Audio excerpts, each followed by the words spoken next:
मेरे गुरु महेश्वर शिव को मेरा प्रणाम है। इस कालखंड के प्रथम शिव के शिष्य हम सबों के परम आदरणीय वरिष्ठ गुरु भ्राता साहब श्री के चरणों में मेरा प्रणाम है। शक्ति स्वरूपा माँ नीलमानंद जी के चरणों में मेरा प्रणाम है और हुगली के इस मैदान में उपस्थित आप सभी गुरु भाई गुरु बहन के चरणों में मेरा प्रणाम है।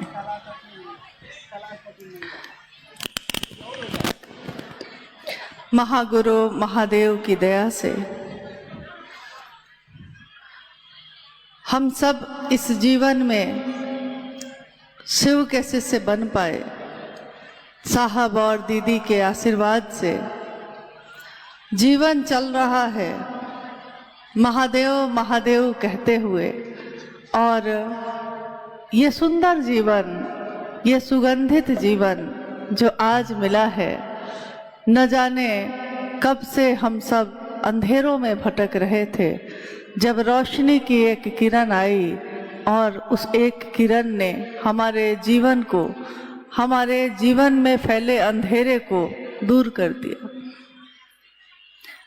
महागुरु महादेव महेश्वर शिव, शास्त्रों ने महेश्वर शिव के अनेक स्वरूप के बारे में लिखा है, और शास्त्र तभी लिखे जाते हैं जब शिव का ज्ञान किसी में उतरता है, शिव ज्ञान देते हैं, तब शास्त्र आरेखित होते हैं, तब किताबें लिखी जाती हैं, तब साहित्य का सृजन होता है।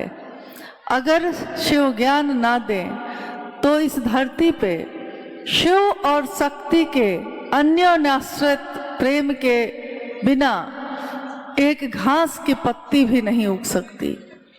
हम चाहे विश्वास करें या ना करें, हमारे विश्वास करने से या नहीं करने से सत्यता बदलती नहीं है। सत्य जीवंत होता है, शाश्वत होता है।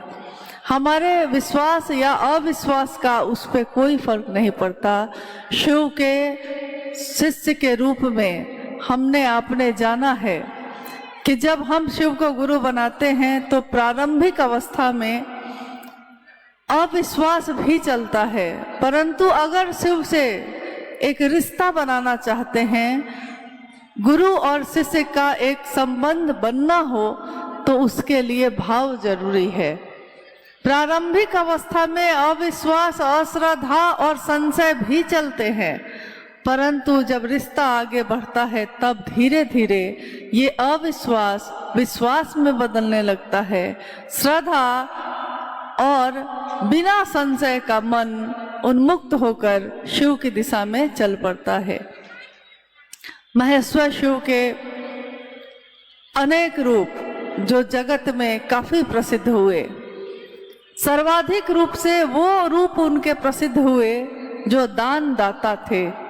दान दाता के रूप में महादेव ने धरती को, धरती के लोगों को वो सब दिया जो उन्होंने चाहा, जिसके लिए उन्होंने शिव की तपस्या की, जिसके लिए उन्होंने शिव की भक्ति की, सब दिया। परंतु ये धरती भी तो शिव की दी हुई है। ये धरती जिसमें कहा गया कि शीश इच्छा शिव की ही सृष्टि की इच्छा, उसी में उनका दया भाव भी निहित है। जब उनकी इच्छा हुई, एको हम बहुत श्याम, मैं एक हूँ अनेक हो जाऊं, तो उस शीश इच्छा के साथ, सृष्टि की रक्षा इच्छा के साथ उनका दया भाव भी सृष्टि के कण कण में निहित है, सन्निहित है। साहब श्री हरिनानंद जी, जिन्होंने इस कालखंड में शिव की शिष्यता का बिगुल फूका है और आवाहन किया शिव को अपना गुरु बनाने का। हजारों साल का इतिहास आपने अभी सुना कि हमारे इतिहास जो है हजारों साल की है। हजारों साल में कितने शिव के भक्त और शिष्य आए, मगर धरती पे वो स्वयं पूजित हुए। धरती ने उनको द्वितीय महेश्वर कह के पुकारा, परंतु किसी ने भी ये नहीं कहा कि आपके भी गुरु हो सकते हैं शिव। सबने खुद तो शिष्यता ग्रहण की, खुद तो शिष्य बने, खुद उस महादेव से बहुत कुछ पाया, परंतु आम सामान्य लोगों के बीच इस बात को कभी किसी ने कहा ही नहीं। अध्यात्म का रास्ता सबके लिए बंद था। हम सब दूर से निहारते हुए महादेव को उनकी पूजा तो कर रहे थे, जल तो चढ़ाते थे, मंदिरों में भीड़ थी, मगर महादेव हमारे दिल की धड़कनों में नहीं थे। और साहब हरिंदानंद जी ने जो इस कालखंड में शिव के शिष्य बन के आए हैं, उन्होंने हमारी धड़कनों में शिव को धड़कना सिखा दिया। उन्होंने सिखाया कि शिव के साथ ये दुनिया कैसी होती है।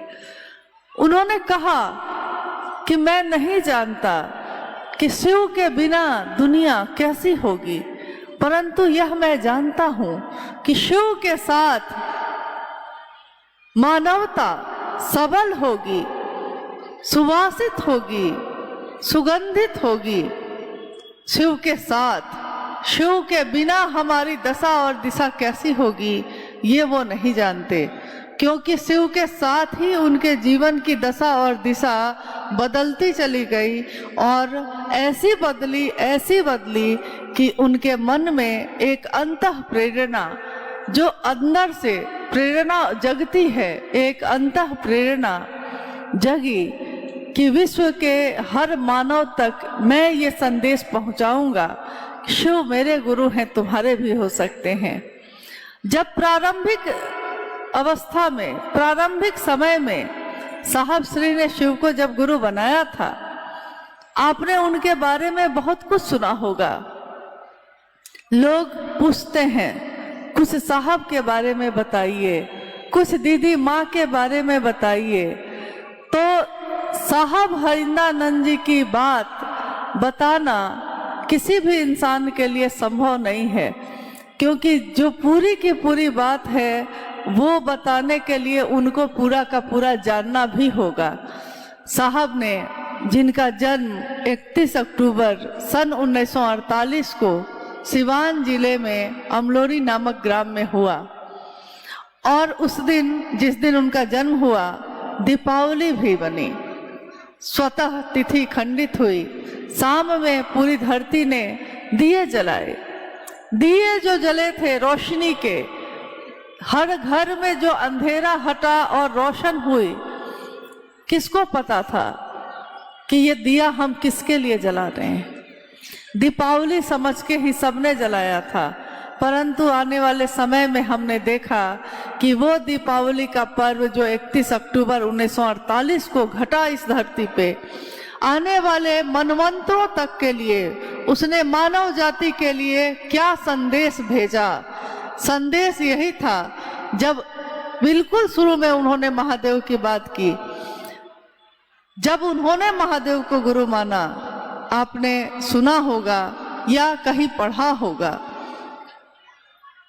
जब साहब अपने जीवन में आगे बढ़ रहे थे, एक बालक हरिंदानंद अब धीरे धीरे किशोर अवस्था में जा रहे थे, तो 12 साल की आयु में उनके घर में एक घटना हुई, एक चमत्कार।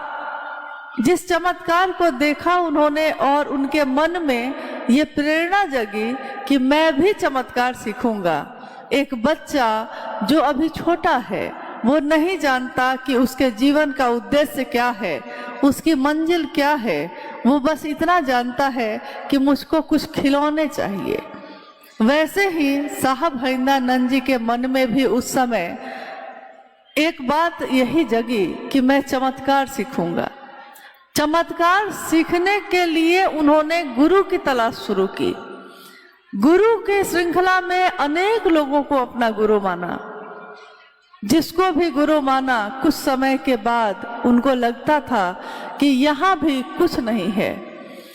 सन 1961 में पहली बार वो शमशान की भूमि पे गए, एक अघोरी की तलाश में, और अघोरी जो लगता था कि जैसे उन्हीं के लिए बैठा हो, उस शमशान भूमि में आधी रात में उसने उनको शमशान की विधियां सिखाई।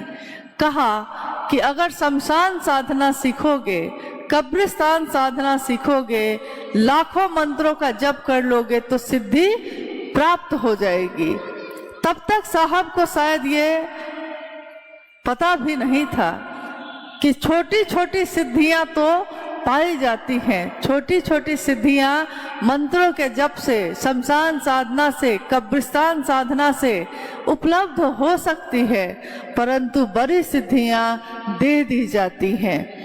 छोटी सिद्धियों के लिए प्रयास करने पड़ते हैं, बड़ी सिद्धियां बिना किसी प्रयास के अहेतु की दया से ही प्राप्त हो जाती है। उस समय वो अपने कर्ता मन के अनुसार प्रयास कर रहे थे, प्रयास एक चमत्कार को सीखने का। सन 1972 में जब वो कानून की पढ़ाई कर रहे थे पटना लॉ कॉलेज से, कानून की पढ़ाई करते साहब हरिनानंद जी का विवाह तय हुआ दीदी नीलम आनंद के साथ, जो एक जमींदार परिवार की बेटी।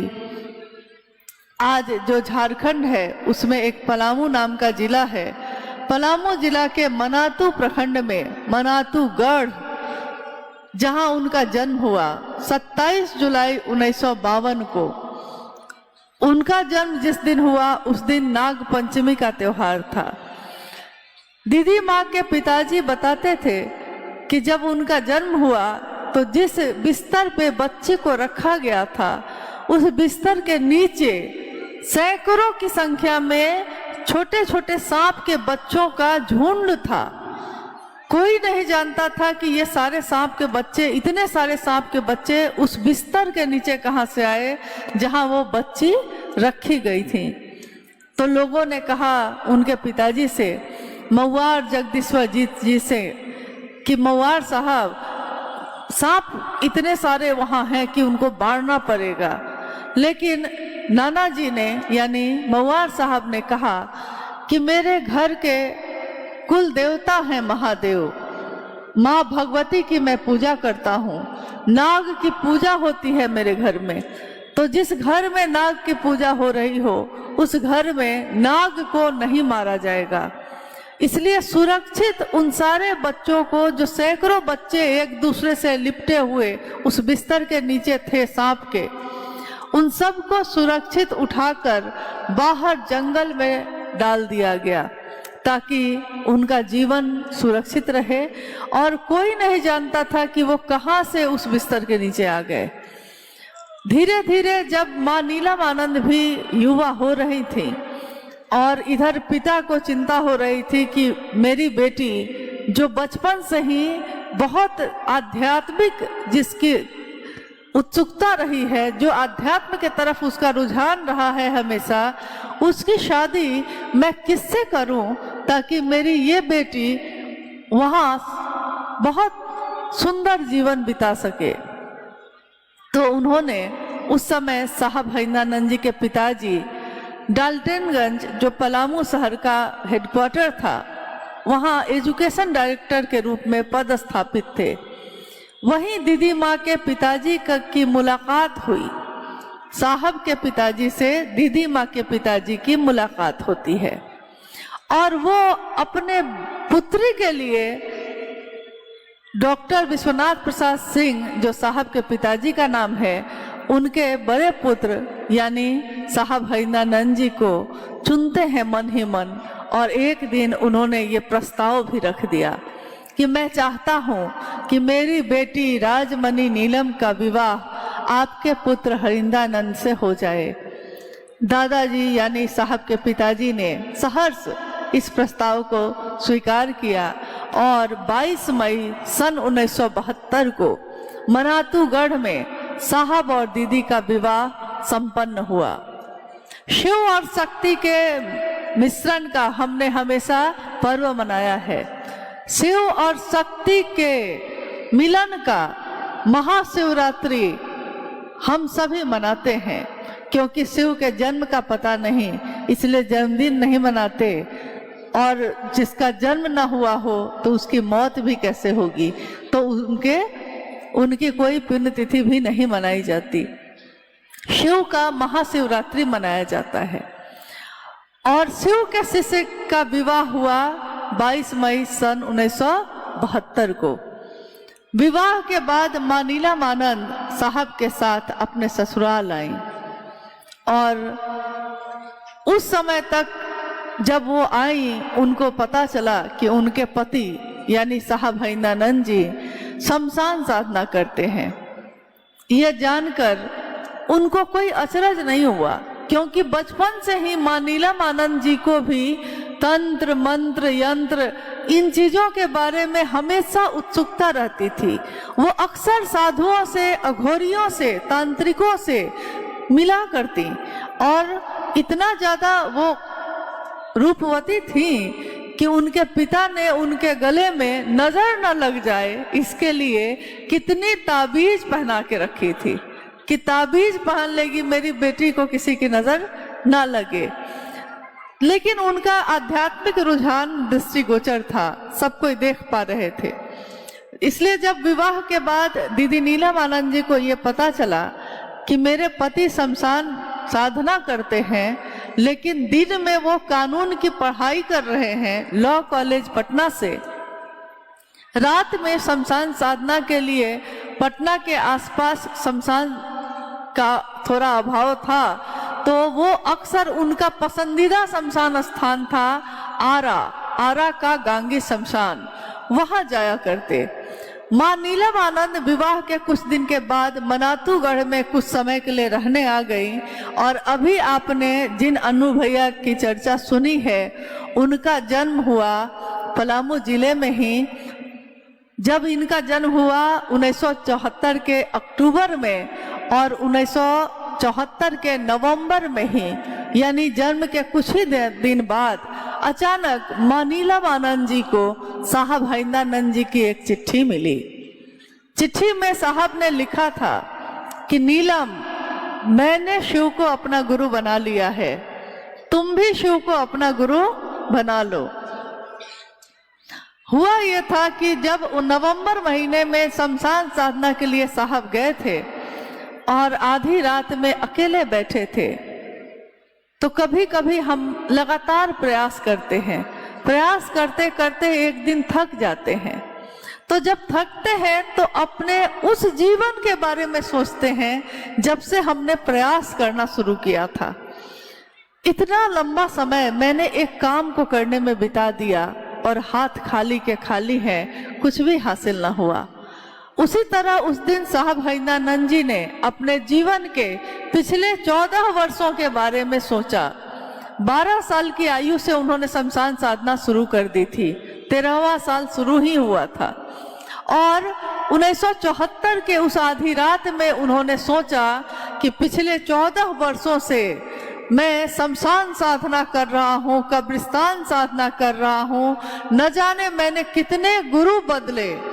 लोग दूसरी चीजों को बदलते हैं, साहब ने गुरु ही बदले, क्योंकि कहीं भी गुरु के रूप में जिसको भी उन्होंने गुरु माना, कुछ दिन के बाद उनको लगता था कि यहाँ भी कुछ नहीं है, मन की प्यास नहीं बुझी, जो चाहता हूँ वो नहीं मिल रहा, परंतु चाहता क्या हूँ ये उनको समझ में ही नहीं आ रहा था कि आखिर मैं ऐसा क्या ढूंढता हूँ जो मुझको मिल नहीं रही है और मेरे मन की प्यास नहीं बुझ रही। उन्होंने कहा कि मैं आज तक जितने भी गुरुओं के संपर्क में आया उन सब की स्थिति ऐसी ही थी जैसे पहाड़ी नाले की होती है, जैसे पहाड़ी नदी की होती है। दूर से पहाड़ी नदी को देखिए तो पानी ही पानी दिखाई देता है, परंतु जब नजदीक जाकर बैठिए तो लगता है कि पानी तो घुटने से भी कम है। जो पानी का प्रवाह इतना उछलता है कि लगता है कि गहरी नदी है, नजदीक जाकर बैठिए तो लगता है कि पानी तो इसमें बहुत ही कम है, और अगर बारिश का समय बीत जाए तो पानी तो सूख ही जाता है। उन्होंने देखा कि सही गुरु का अभाव है, सही गुरु नहीं मिल रहे, तो सही गुरुओं के अभाव में उन्होंने गुरु पे गुरु बदलना शुरू कर दिया। उस रात उनके मन ने, साहब ने अपनी पुस्तक आओ चले शिव की ओर में ये पंक्ति लिखी है, उस घटना को लिखा है। उन्होंने लिखा है कि मेरे मन में जब ये बात आई उस समय, देखिए हमको इस बात को समझने के लिए उनके मन के अनुरूप अपने मन को उस स्थान पे ले जाना होगा, उस जगह पे ले जाना होगा, उस स्थिति में ले जाना होगा जिस स्थिति में उस दिन आधी रात में साहब श्री थे। उन्होंने कहा कि मेरी आंखों के आगे भयावह अंधेरा था, मेरी आंखों के आगे भयावह शमशान का अंधेरा था।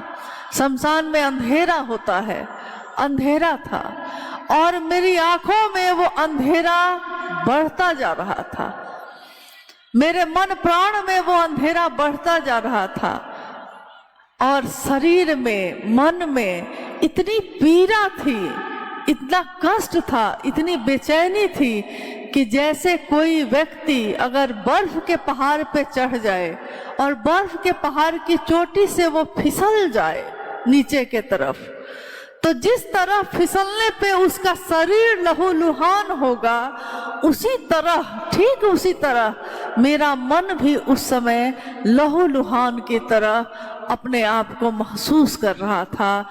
कुछ भी नहीं पाया, 14 वर्ष मैंने गंवा दिए और कुछ भी हासिल नहीं हुआ।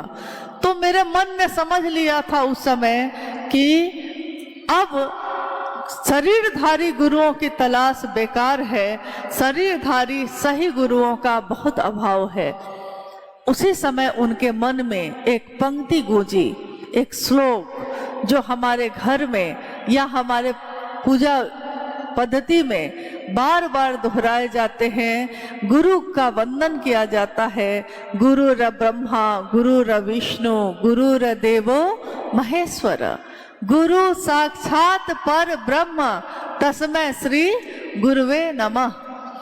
गुरु में ब्रह्मानी शक्ति होती है, गुरु में वैष्णवी शक्ति होती है, गुरु में रुद्रानी शक्ति होती है, यानी उत्पत्ति करने की, चलने की जीवन की और लय हो जाने की। तीनों तरह की शक्तियां गुरु में होती हैं। यहाँ तक कि गुरु परम ब्रह्म होते हैं, यानी परम सत्ता होते हैं। वही आत्मा का अंश जब किसी मनुष्य में आता है तो हम उसको मनुष्यात्मा कहते हैं, और वही परम सत्ता में जब होता है तो हम कहते हैं परमात्मा। पर ब्रह्म उसी को कहा जाता है, परमात्मा को। उन्होंने कहा, मैंने हमेशा अपने जीवन में शिव को भगवान समझा, जाना, तो मैंने गुरु भगवान होते हैं तो भगवान गुरु क्यों नहीं है, ये सोचकर उस दिन शिव को अपना गुरु बनाया था। जब मैंने शिव को अपना गुरु बनाया तो मेरे मन में उस समय बस इसी बात को स्वीकार कर लिया कि अब आप जो तस्वीरों में दिखते हैं वैसे उतर के आइएगा तो मैं आपसे कुछ नहीं सीखूंगा महादेव। आप जो दिखते हैं, जैसे आपकी वेशभूषा है, वैसे कुछ नहीं सीखूंगा। अब इससे पहले जब अब आप कुछ बताएंगे, जब आप बताएंगे, साविधि बताएंगे, जो बताएंगे वही करूंगा। आज से पहले मैं जो भी करता था, जितनी भी पद्धतियां थी मेरी, जितने भी शमशान की साधना का कर्मकांड था, जितने भी मंत्रों का जप था, जो भी कुल कुंडली का जागरण करने की विधा थी, वो सब छोड़ता हूँ। मैंने आपको अपना गुरु माना है और अब आपके सिवा मेरा कोई नहीं है। अब जो होगा देखा जाएगा। हम लोग भजन गाते हैं, गुरु तुमको बना बैठे, जो होगा देखा जाएगा। उस दिन साहब ने यही सोचा था कि गुरु तुमको बना बैठे हैं, अब जो होगा देखा जाएगा। क्या होता है यहाँ, क्या हो जाएगा यहाँ, जो होगा देखा जाएगा। और उन्होंने लौट कर ये चिट्ठी लिखी थी माँ नीलम जी को, जो उनको मिली थी। माँ नीलम आनंद जी ने भी सहर्ष शिव को अपना गुरु बनाया। कल कुछ गुरु बहन लोग यहाँ पूछ रही थी कि दीदी माँ के बारे में कुछ बताइए, तो मुझको लगता है कि बातें तो बहुत सारी हैं, लेकिन अभी इसी घटना पे एक बात याद आई जो माँ नीलम आनंद जी ने मुझको सुनाई थी, और साहब हंसने लगे थे खूब। साहब ने कहा कि मैंने ठीक तो कहा था। माँ नीलम ने कहा कि मैं इनसे सीनियर हूँ शिव शिष्यता में। एक दिन हम लोग बैठे थे, सारे लोग, बात हो रही थी, हंसी ठिठोली हो रही थी। माँ ने कहा साहब के तरफ देखकर कि मैं आपसे सीनियर हूँ शिव शिष्यता में। साहब ने कहा कि मैंने तो तुमको जवाब दे ही दिया था। मुझको लगा कि आखिर बात क्या हुई थी, तो मैंने माँ से पूछा कि माँ साहब ऐसा क्यों कह रहे हैं। तो माँ ने कहा कि जब मैंने इनसे कहा था, हुआ ये था कि जब मेरी शादी हो रही थी 22 मई 1972 को, तो जिस मंडप पे मैं शादी के लिए आई, मंडप पे मुझको बैठाया गया, दूल्हे के रूप में साहब आए। तो पंडित जी ने कहा कि आपके कोई गुरु हैं?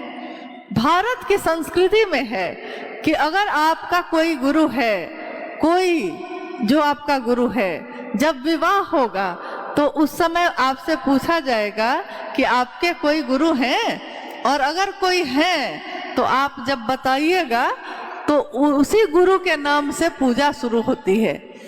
तो भारत देश की ये संस्कृति है। विवाह भी संपन्न किए जाते हैं, कहा जाता है कि गुरुमुख होना जरूरी है। तो उस दिन तो 1972 में तो साहब ने शिव को गुरु नहीं बनाया था, और पिछले 12 सालों से जो वो क्रियाएं कर रहे थे गुरु मानकर लोगों को, शरीरधारी लोगों को, वहां उन्होंने धोखे पाए थे, धोखा मिला उनको हर जगह। तो गुरु के नाम से ही वो चिढ़ जाते थे, गुरु के नाम से ही उनको गुस्सा आता था कि कोई गुरु है ही नहीं। तो जैसे ही पंडित जी ने दूल्हा से पूछा, यानी साहब हरिदानंद जी से पूछा कि आपके कोई गुरु हैं, तो इन्होंने कहा कि कोई मेरा गुरु नहीं है। मतलब कुछ गालियां भी दी और कहा कि कोई मेरा गुरु नहीं है। तो पंडित जी ने देखा कि मामला तो बिगड़ रहा है भाई, दूल्हा से उलझना ठीक नहीं है, कि कुछ मिजाज इनका ठीक नहीं लग रहा है। तो उन्होंने दुल्हन का रुख किया। उन्होंने दुल्हन राजमणि नीलम आनंद जी से पूछा कि बाबू आपके कोई गुरु हैं? तो माँ ने कहा कि नहीं, मैंने किसी को गुरु नहीं माना है। साहब ने कहा कि नीलम, उस समय तक मैं तो बहुत लोगों को गुरु मानकर छोड़ चुका था, परंतु नीलम ने किसी को गुरु नहीं बनाया था तब तक। तो ये भी हमारी संस्कृति में है कि अगर दूल्हा और दुल्हन दोनों के कोई गुरु नहीं होते हैं, तो ये हमारी संस्कृति में है, सदियों से चली आ रही है ये पद्धति, कि कहा जाता है कि शिव को अपना गुरु बना लीजिए। और पंडित जी ने उस दिन कहा ये कि शिव को अपना गुरु मान लीजिए बउआ आप, तो हम लोग शादी शुरू करते हैं। माँ नीलम आनंद जी ने कहा कि हाँ, मैं शिव को अपना गुरु मानती हूँ। शादी की क्रियाएं संपन्न हो गई। तो ये बात, ये घटना है सन 1972 की 22 मई को। साहब ने शिव को गुरु बनाया है नवंबर में 1974। तो 2 साल बाद बनाया, 2 साल 2-3 महीने हो गए थे। तो माँ अक्सर हंसी में कहती थी बाद में कि आपने तो उस दिन नहीं बनाया था, उस दिन तो मैंने बनाया था। तब साहब ने कहा कि छोड़ो, मैंने किसी लालच में नहीं बनाया शिव को गुरु, मैंने शिव के लिए शिव को गुरु बनाया, और तुमने तो शादी करने के लालच में बनाया था।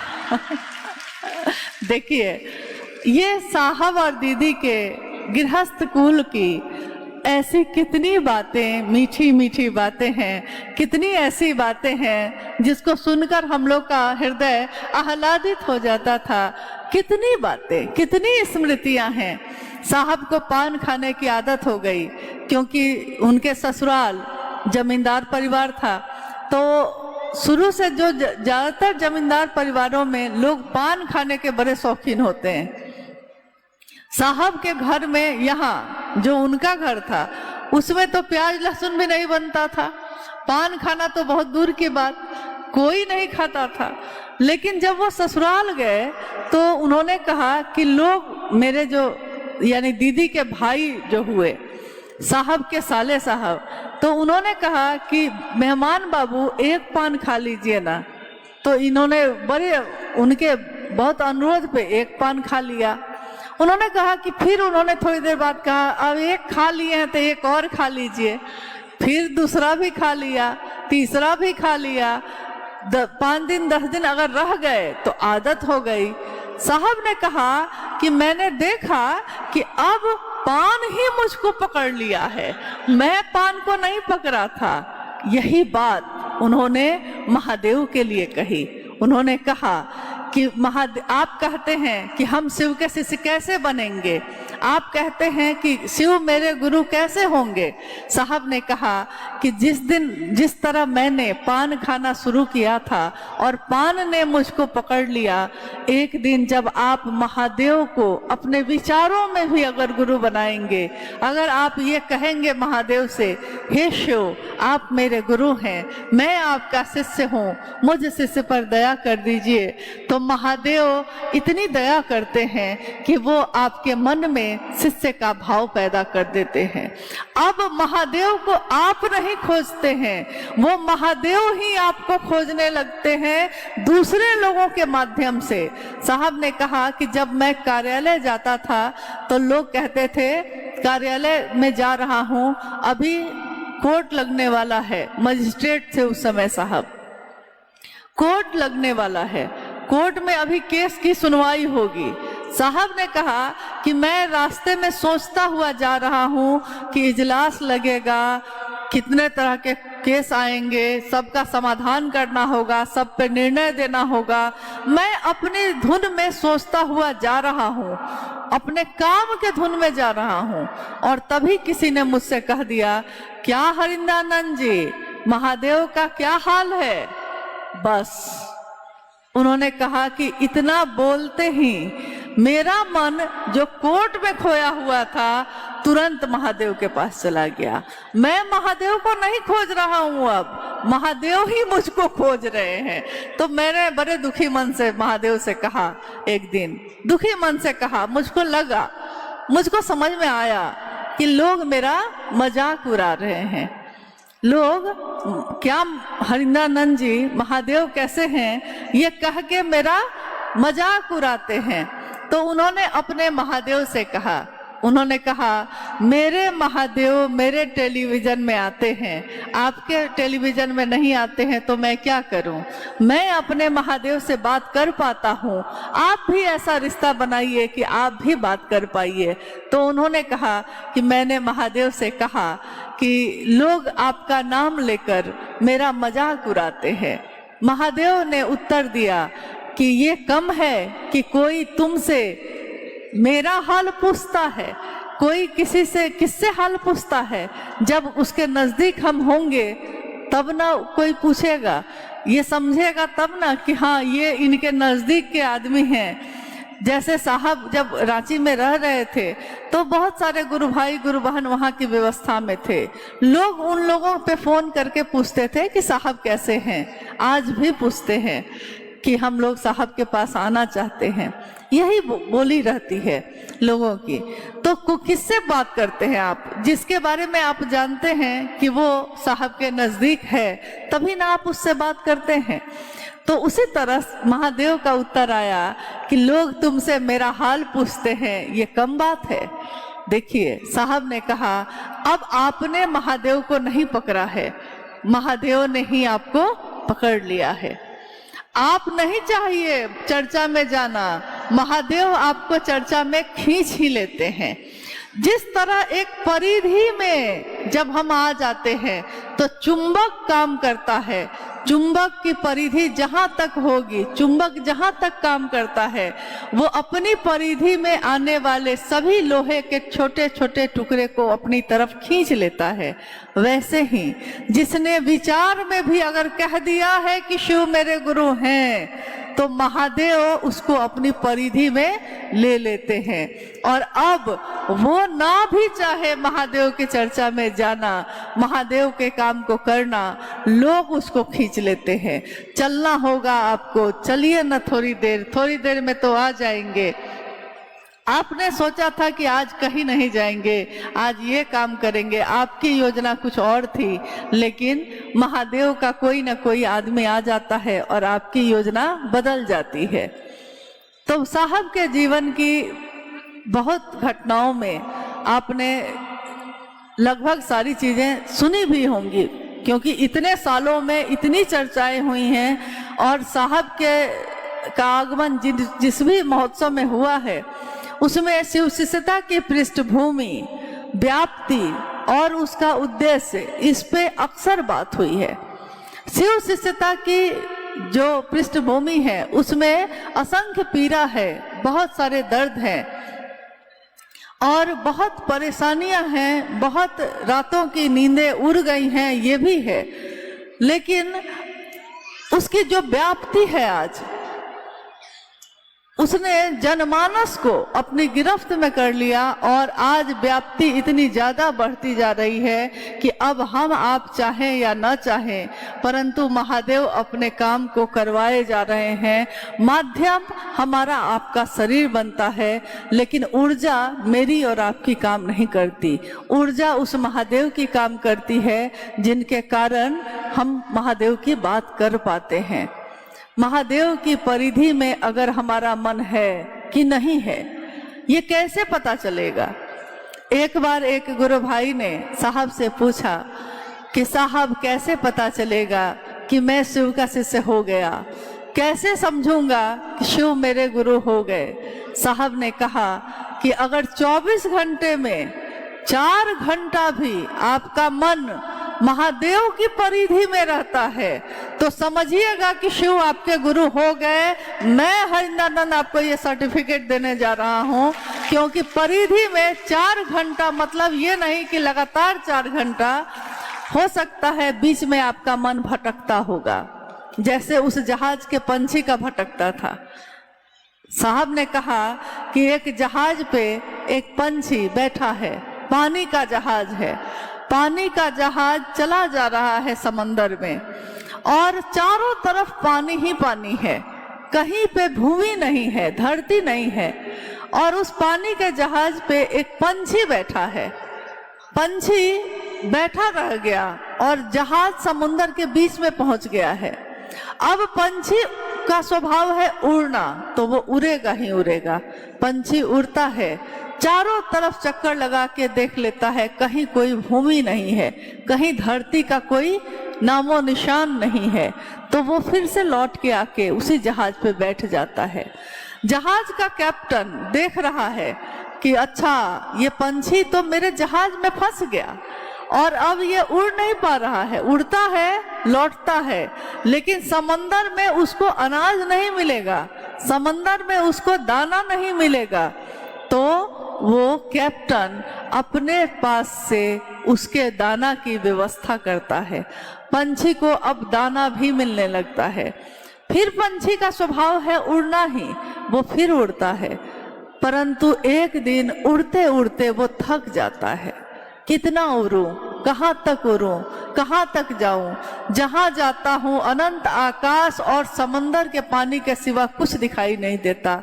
और लौट के आता हूँ तो फिर यही कैप्टन मेरी देखभाल करता है, फिर दूसरा कोई मदद भी करने वाला नहीं है।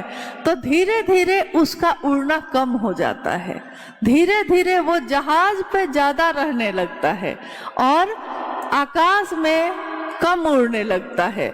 साहब ने कहा यही स्थिति मेरे और आपके मन की है। हमारा मन संसार में उड़ता है, हमेशा भटकता है। अभी आप लोग यहाँ बैठे हैं, जब तक आपका मन गुरु उन्मुख नहीं होगा आप मेरी बात भी नहीं सुन सकते। जैसे कुछ लोग बहुत हलचल में थे थोड़ी देर पहले, अभी देखती हूँ तो बड़ा शांत है। थोड़ी देर पहले हलचल में थे। हलचल में जब कोई रहता है तो उसको कुछ भी साफ साफ दिखाई नहीं देता, न वो साफ सुन सकता है, न उसको साफ कुछ दिखाई देता है। और जब तक उसका चित्त शांत नहीं होगा, जब तक उसका मन ठहर नहीं जाएगा, मन ठहरता है तब उसको दिखाई देता है, तब उसको शिव का दर्शन होता है, तब उसको शिव का सानिध्य मिलता है। और अगर मन को शिव का सानिध्य मिलने लगे तो मन सच्चे गुरु की तलाश करता है, और जब महादेव के सानिध्य में मन रहने लगता है तो उसका मन भी अब धीरे धीरे संसार में उड़ना छोड़ देता है और महादेव के सानिध्य में रहने लगता है। आप याद कीजिए अपने जीवन को, आपने अपने जीवन में पहले क्या किया था और आज अब आप क्या करते हैं। पहले आपने अपने जीवन में हर दिन आपने कुछ न कुछ ऐसा किया होगा जो आपके मन को और ज्यादा अशांत कर रहा होगा। यानी आपने किसी की बात सुन ली, किसी के बारे में बात कर ली, किसी की शिकायत है, कोई इसका है, कोई उसका है। यानी जीवन के यात्रा में तमाम तरह की बातें हम लोग करते रहे, जिसमें पीड़ा है, जिसमें परेशानी है, वो सारी बात करते रहे। और जब करते हैं तो स्वाभाविक है कि जब हम किसी और के लिए अशुभ सोचते हैं, जब हम किसी का अहित सोचते हैं, जब हम किसी के लिए बुरा बात करते हैं, तो कोई दूसरा उससे प्रभावित हो या ना हो, लेकिन हम खुद तो हो ही जाते हैं। हम अगर किसी के बारे में बार बार कुछ बात करेंगे, उसने सुना हो या ना सुना हो, मेरा मन तो सुनता ही है। तो आप याद कीजिए तो कि आपके मन में अगर किसी के लिए नफरत जगी है तो नफरत पहले कहाँ जगी? आपके मन में जगी ना। जिसके लिए जगी उस तक पहुंची कि नहीं पहुंची, लेकिन पहले तो उसका जन्म स्थान आपका मन हो गया।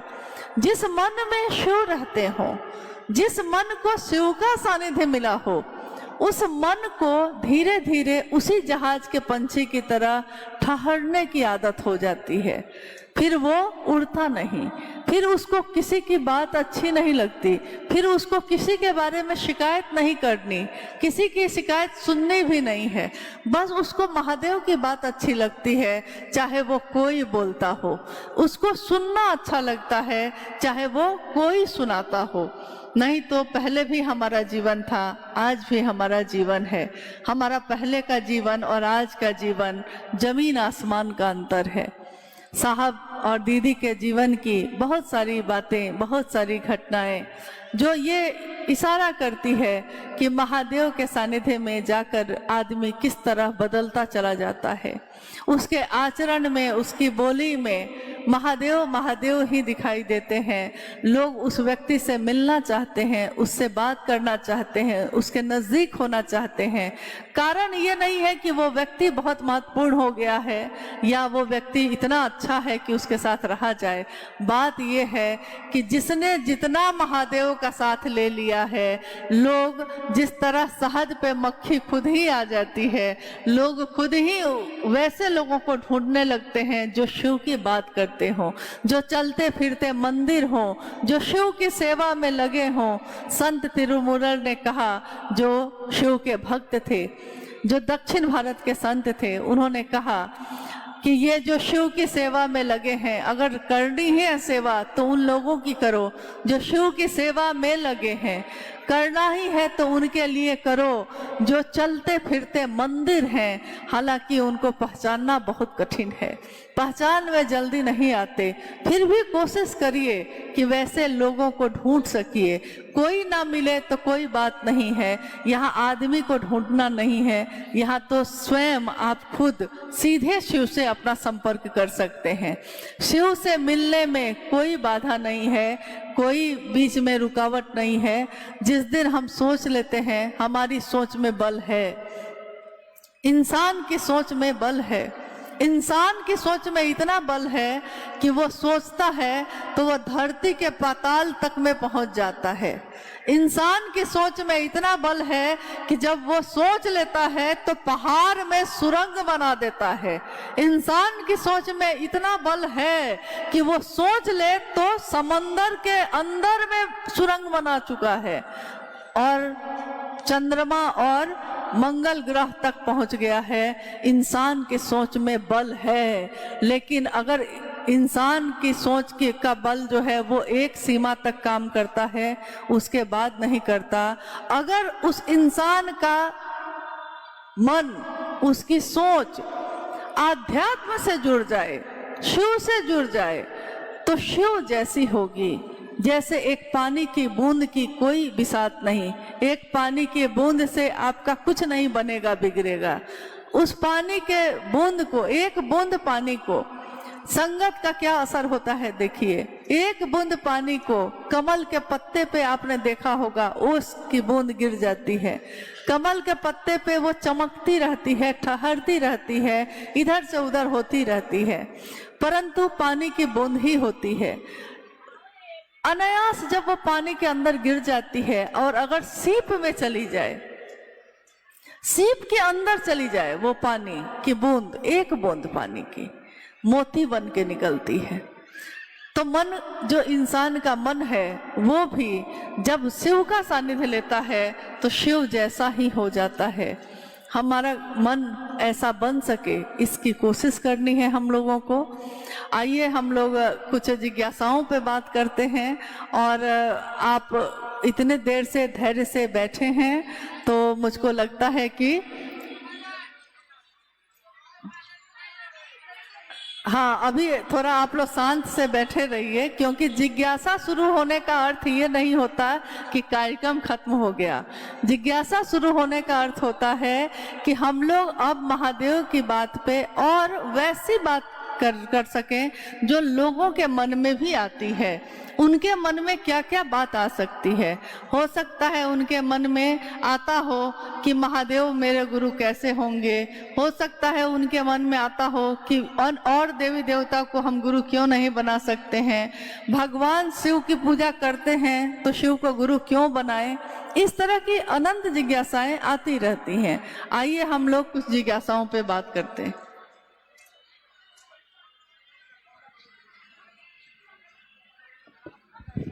हेलो जी। पीरा के धन्नों में शायद सभी के साथ ऐसा ही होता है, जिनके प्रिय शिव है अथवा जो शिव के प्रिय है।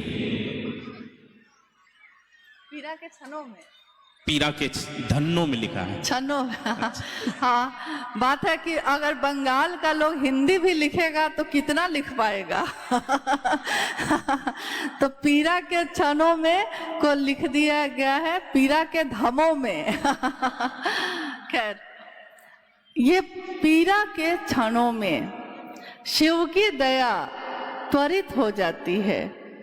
शायद सबके साथ ऐसा ही होता है, जिनके प्रिय शिव हैं या जो शिव के प्रिय हैं, यही ना। ये साहब की पुस्तक आओ चलें शिव की ओर की पंक्ति है। साहब ने कोरोना काल में इस पुस्तक को लिखा था। कोरोना काल में जब सारे लोग अपने अपने घरों में बंद थे तो साहब श्री अपने उपवन में आओ चले शिव की ओर पुस्तक लिखने में व्यस्त थे। आपने उस पुस्तक को देखा होगा। उस पुस्तक पे लिखा तो है, शीर्षक है आओ चले शिव की ओर।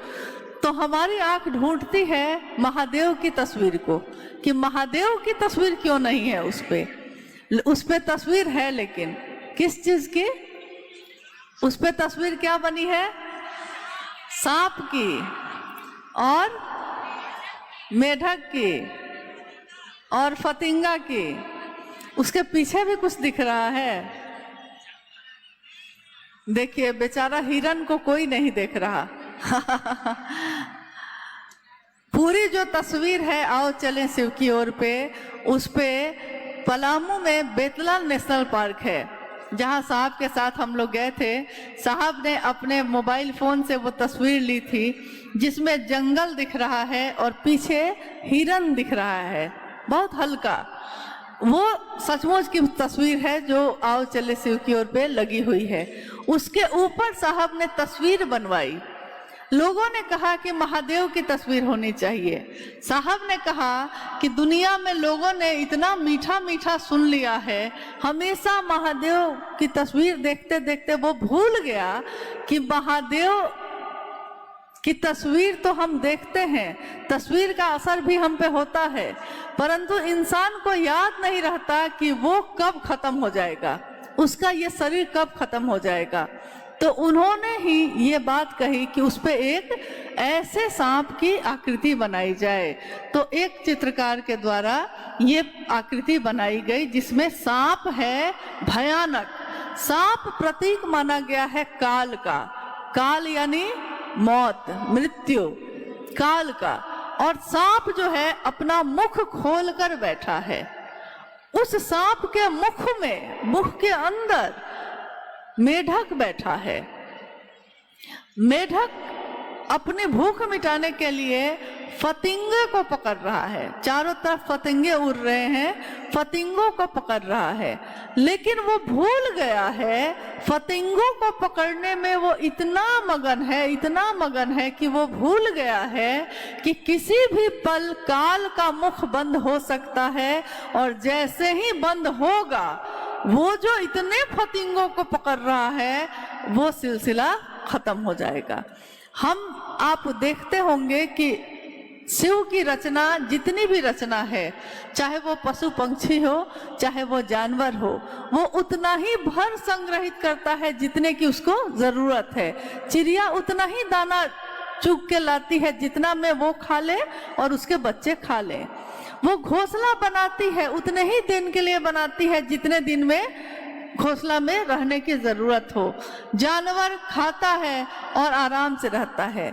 इंसान सबसे सुंदर रचना है, परंतु इंसान को संग्रह करने की इतनी आदत है कि वो 4 कपड़े से उसकी प्यास नहीं बुझती, उसको और कपड़ा चाहिए। एक घर से उसकी प्यास नहीं बुझती, एक घर हो गया है तो और 2-4 घर हो जाते, एक गाड़ी हो गई है तो 2-4 गाड़ी और हो जाती। यानी काल के मुख में बैठे हैं हम, लेकिन हमको याद नहीं है कि काल के मुख में हैं। हम फतिंगों को पकड़ने में मगन हैं, भूल बैठे हैं कि क्या पता कब चला चली के बेला आ जाए। रहना नहीं देश वीराना है। यह कागज, यह जो जीवन है, यह जीवन कागज की पुरिया, बूंद परे घुल जाना है। मौत की एक बूंद परी और जीवन गया। तब तो हम इतनी योजना बनाते हैं, इतनी चीजें बनाते हैं। इसीलिए साहब ने आओ चले शिव की ओर पुस्तक पे ये तस्वीर लगवाई। उन्होंने कहा कि इस तस्वीर को जब भी आप देखिएगा आपको याद आएगा कि जीवन कभी भी खत्म हो सकता है। इसलिए आओ चले शिव की ओर। उसी पुस्तक की ये पंक्ति है जो अभी गुरु भाई संतोष जी ने पढ़ी है। उसकी पंक्ति है कि मैं पूरी पंक्ति जो है साहब ने अपने बारे में लिखा है। उसमें आओ चले शिव की ओर पुस्तक में अंतिम आलेख है, आओ चले शिव की ओर। आलेख का नाम भी यही है। उस आलेख की पहली पंक्ति है, बाजीचे अतफाल है दुनिया मेरे आगे, होता है सबो रोज तमाशा मेरे आगे। मतलब ये पूरी धरती जो है ये बच्चों के खेलने के मैदान जैसा है, और रोज यहाँ बच्चों के अलग अलग तमाशे चलते रहते हैं। कोई रोता है, कोई हंसता है, कोई बोलता है, कोई रूठता है। जैसे अभिनय चल रहा हो सबका, बच्चों के खेल के मैदान जैसा है। ये दुनिया भी मेरे आगे वैसी ही है। उसी में साहब श्री ने आगे एक जगह पे ये लिखा है कि मेरी स्वानुभूति है, मेरी स्वानुभूति यानी मेरी खुद की अनुभूति है कि पीड़ा के क्षणों में गुरु की दया, शिव की दया त्वरित हो जाती है। शायद सबके साथ ऐसा ही होता है, जिनके प्रिय शिव हैं या जो शिव के प्रिय हैं। पीड़ा का क्षण यानी आपके जीवन में कष्ट आते हैं। जब कष्ट आते हैं, जैसे ये किताब लिखी ही गई थी कोरोना काल में। कोरोना काल को याद करिए जरा। कोरोना काल में कष्ट था, किसको किसको कष्ट था? कोरोना काल में किसको किसको कष्ट हुआ था? सबको। और वह उस समय सबसे ज्यादा कौन याद आया था? महादेव। सबसे ज्यादा महादेव याद आए थे। पीड़ा के क्षण में गुरु की दया त्वरित हो जाती है, तेज हो जाती है, क्योंकि उस समय महादेव के सिवा कोई याद नहीं आ रहा था। लोगों को हम लोगों ने देख लिया था कि जो अपने होते हैं, अगर मुझको कुछ हो गया तो मुझको छुएंगे भी नहीं। ये कैसे अपने थे? जो मौत के डर से जिन्होंने मेरे इस शरीर को छूना भी स्वीकार नहीं किया। अगर कोरोना हो गई तो हॉस्पिटल तक में जगह नहीं मिल रही थी। लोगों के पास पैसे थे, बहुत लोगों के पास थे, पैसे थे, लेकिन जीवन नहीं बच सका। और उस समय जितना ज्यादा महादेव का काम हुआ, उससे पहले उससे उतना ज्यादा महादेव का काम हुआ ही नहीं था। अब बताइए कि क्या उस समय सारे लोगों ने महादेव से सचमुच में दया मांगी थी कि नहीं?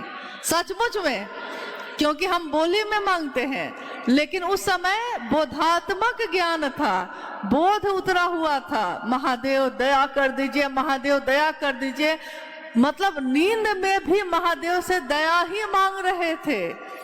और आने जाने का रास्ता बंद था। तो जब आने जाने का रास्ता बंद हो और आदमी के अंदर ऊर्जा है, तो वो अपनी ऊर्जा को बाहर निकालने के लिए स्रोत खोजता है, रास्ता खोजता है।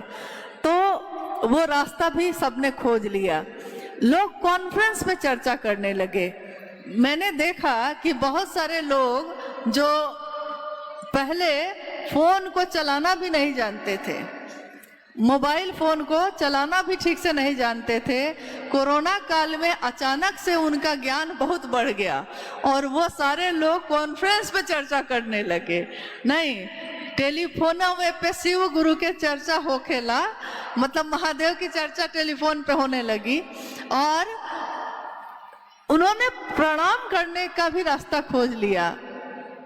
माला पे तो कर ही रहे थे, सांस पे अजपा जप विधि से भी कोरोना काल में जितना जप सही तरीके से हुआ, उससे पहले नहीं हुआ होगा। तो याद करिए कि पीड़ा के क्षण में आपके साथ क्या हुआ था। परंतु इसमें एक पंक्ति साहब ने और लिखी है। उन्होंने लिखा है कि शायद सबके साथ ऐसा ही होता है। पूरी पंक्ति है ये कि पीड़ा के क्षणों में शिव की दया त्वरित हो जाती है। शायद सबके साथ ऐसा ही होता है, जिनके प्रिय शिव हैं या जो शिव के प्रिय हैं, जिनके प्रिय शिव हैं। ये दोनों पंक्ति सुनने में तो एक ही लग रही है, नहीं लग रही है? जिनके प्रिय शिव हैं या जो शिव के प्रिय हैं, क्या अंतर है बताइए? दोनों में अंतर है? कोई अंतर है। जिनके प्रिय शिव हैं, आज जिनके प्रिय शिव हैं, कल उनकी प्रियता बदल सकती है। आज जिनके प्रिय हम हैं, कल हो सकता है आप मेरा चेहरा भी नहीं देखना चाहिए।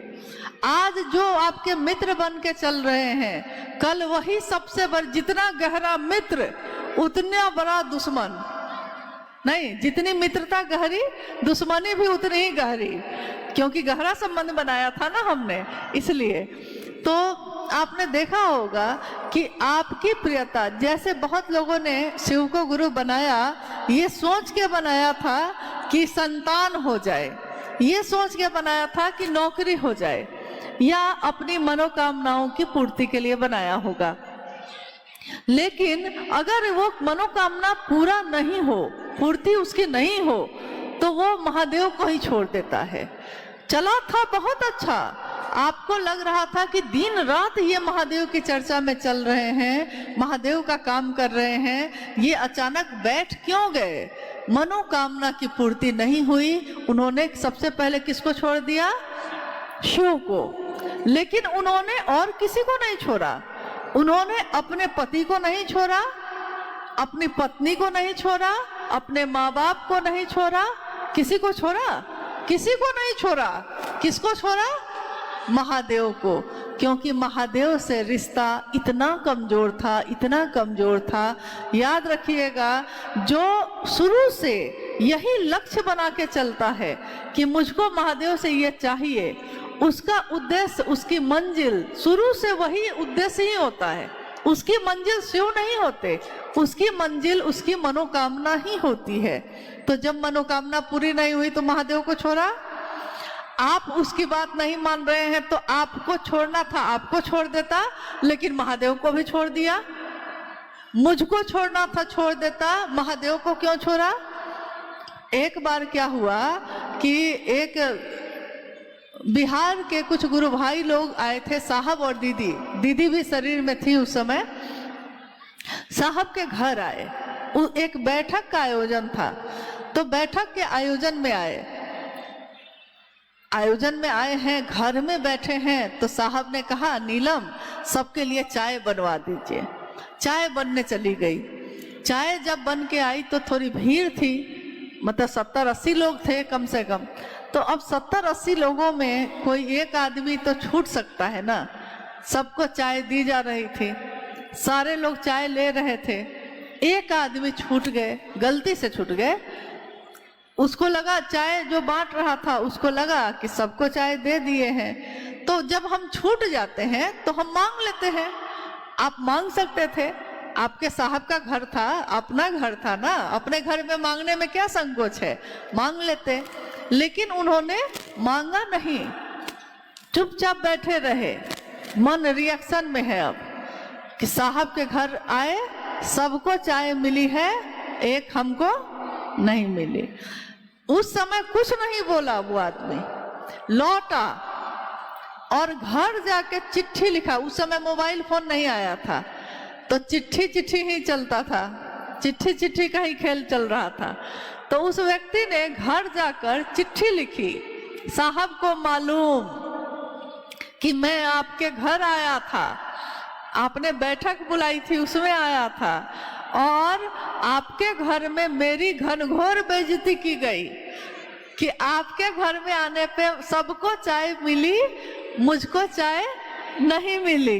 इसलिए मैं संयोजक का पद भी छोड़ता हूँ और मैं शिव शिष्यता भी छोड़ता हूँ।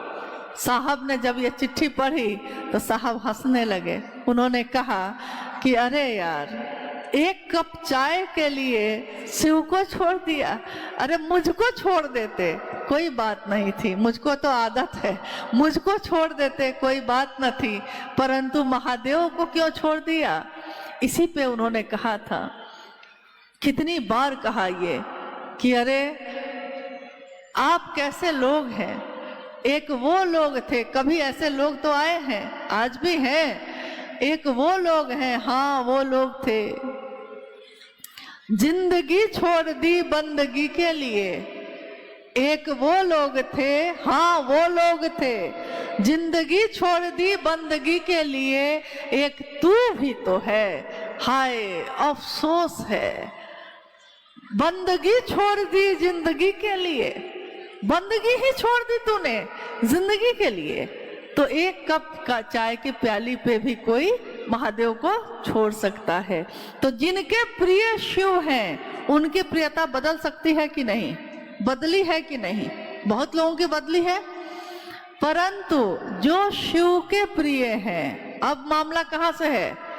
अभी मामला था हमसे शिव तक, अब मामला है शिव से हम तक। तो जो शिव के प्रिय हैं, यानी अब जब शिव के प्रिय कोई होगा तब क्या होगा? तब वो बदलेगा नहीं, शिव ने ही उसको पकड़ रखा है। अब दुनिया एक तरफ हो जाएगी, लोग उसको छोड़ देंगे, लेकिन वो शिव को नहीं छोड़ेगा, क्योंकि शिव ने ही उसको पकड़ लिया है। साहब और दीदी के जीवन को देखिए, साहब और दीदी के जीवन में क्या हुआ? साहब ने शिव को पकड़ा था कि शिव ने साहब को पकड़ा था? सांस पे हवा के झोंके के साथ नमः आया, शिवाय उतर गया, शिव का प्राण मंत्र ना आया था साहब के पास, साहब की सांसों पे चढ़ा और साहब की सांसों से उतर गया। शिव ने ही पकड़ लिया, शिव ने ही आदेश दे दिया कि तुम जो करते हो दूसरों को करने के लिए कहो, यानी शिव का ही आदेश आ गया। साहब उससे पहले शिव उसका शिष्य तो बना रहे थे। आकाशवाणी तो 1986 में आई थी ना, और साहब शिव की चर्चा तो 1980 के दशक से करना शुरू कर चुके थे। 1982 में उन्होंने पहली बार महादेव की चर्चा मधेपुरा में लोगों से की थी। तो महादेव की चर्चा तो शुरू हो चुकी थी, लेकिन 1986 में जब आवाज ने कहा कि तुम जो करते हो दूसरों को करने के लिए कहो, तब साहब ने दूसरों से भी ये कहना शुरू किया कि आप भी शिव का शिष्य बना सकते हैं किसी को। जैसे मैंने आपको बनाया है, आप किसी और को बना सकते हैं, और उसको भी यही बताना है कि वो भी किसी और को बना सकता है। तो जो शिव का प्रिय होता है वो बदलता नहीं है, प्रेम बदलता नहीं है। प्रेम गली अति सांकरी, जामे दो न समाये। दो आदमी नहीं समा सकता, दोनों को एक होना पड़ता है। शिव और शिव का शिष्य जब एक हो जाता है तो उसके कर्मफल भोगने की व्यवस्था का भी संहार हो जाता है, फिर उसको अपना कर्मफल भोगना नहीं पड़ता। इसीलिए किसके साथ ऐसा होता है? दोनों आदमी के साथ ऐसा होता है, जिनके प्रिय शिव हैं या जो शिव के प्रिय हैं, दोनों के साथ ये होता है कि पीड़ा का क्षण अगर आता है तो दया त्वरित तेज हो जाती है, पीड़ा खत्म होने लगती है, कष्ट खत्म होने लगता है। जब हम कहते रहे हैं, हजारों साल से कहते रहे हैं हर हर महादेव, तो हर हर महादेव में हरने के लिए कहा गया है। महादेव हर लीजिए मेरे कष्ट को, मेरी पीड़ा को, मेरी बेचैनी को। और महादेव हरना मतलब चुरा लेना। महादेव को जो प्रेम करता है वो महादेव को अपना कष्ट देना नहीं चाहता, परंतु महादेव उसके कष्ट को, उसकी पीड़ा को हर लेते हैं। इसीलिए कहा जाता है हर हर महादेव। जागा जागा महादेव शिव के शिष्य कहते हैं, इसलिए कहते हैं क्योंकि वो शिव तो जगा हुआ है, परंतु मेरे आपके अंदर जो शिव है वो सोया हुआ है, जगत के लिए जगा हुआ है, ईश्वर के लिए सोया हुआ है। जगत की चीजें अच्छी लग रही हैं, लेकिन महादेव अच्छे नहीं लग रहे हैं। तो महादेव के लिए वो जग जाए, इसके लिए हम लोग कहते हैं जागने के लिए, जागा जागा महादेव जी। अच्छा, अभी और है। 3 सूत्र सहायक है, मूल क्या है? देखिए, ये जो जिज्ञासा है महत्वपूर्ण है, इसको सुनिएगा ध्यान से, क्योंकि जिज्ञासा जिसने भी की है सोच समझ के की है कि 3 सूत्र यानी महादेव से दया मांगना, महादेव की चर्चा करना, महादेव को प्रणाम करना। शिष्यानुभूति ये कहती है कि ये तीनों सूत्र सहायक है। जैसे आपने सुना होगा कि किसी स्कूल में ये कौन है, तो ये सहायक शिक्षक हैं, कहते हैं ना हम लोग, सहायक शिक्षक हैं। तो किसके सहायक हैं? कोई तो मूल होगा ना, कोई मुख्य होगा जिसकी सहायता के लिए ये चीजें हैं। तो ये तीनों सूत्र जो है ये सहायक क्रिया है। तो मूल क्रिया क्या है, मूल क्या है? साहब ने एक बार ये जिज्ञासा की थी सबसे, तो जिसको जो समझ में आया बोला। अंत में साहब ने बताया कि मूल है, पूरी शिष्यानुभूति को एक बार पढ़ लीजिए। और पूरी शिष्यानुभूति में मैंने, साहब ने कहा कि मैंने एक ही जगह पे लिखा है कि अनिवार्य है, शिव शिष्यता का अस्थाई भाव अनिवार्य है। शिव शिष्य जो हम हैं, अस्थाई भाव हो जाए, ये अनिवार्य है। ये भाव अस्थाई हो जाए, इसके लिए तीनों सूत्रों को दिया गया है। तो जब हम बार बार मन में दोहराते हैं, शिव के लिए, महादेव से दया मांगते हैं, तब महादेव की चर्चा करते हैं या सुनते हैं, तब महादेव को प्रणाम करते हैं, तब तीनों कामों में हमारा मन धीरे धीरे अस्थाई होता जा रहा है, रुकता जा रहा है। हमको अनुभव है कि भाव अस्थाई कैसे होते हैं। जब हम माँ के लिए अस्थाई होते हैं, देखिए माँ छोड़ सकता है कोई? माँ अपने पुत्र को छोड़ती है कभी? अस्थाई भाव है। पिता अपने पुत्र को कभी छोड़ता है? अस्थाई भाव है। लेकिन शिव की शिष्यता में अस्थाई होना ही कठिन है। बार बार विचार टूटते हैं, भाव भी टूटते हैं। ये प्रेम में बदल जाए, शिष्य भाव बन जाए, इसके लिए हम तीनों सूत्र करते हैं। और तीनों सूत्रों को करने में मुख्य उद्देश्य हम लोग का यही है कि अस्थाई शिष्य भाव हो जाए, बस।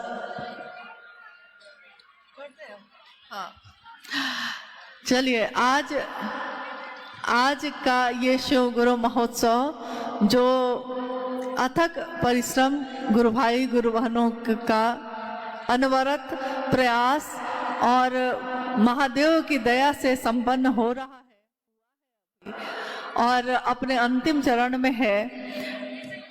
महादेव की दया हम सब पे बरसती रहे, इसी की कामना है। और महादेव साहब दीदी के आशीर्वाद से, शिव की शिष्यता के पराग से मानवता सुगंधित हो, समानता और शांति के सुमन खिला सके, यही कामना करते हुए आप सभी के चरणों में मेरा प्रणाम है। आप सभी को मेरा प्रणाम।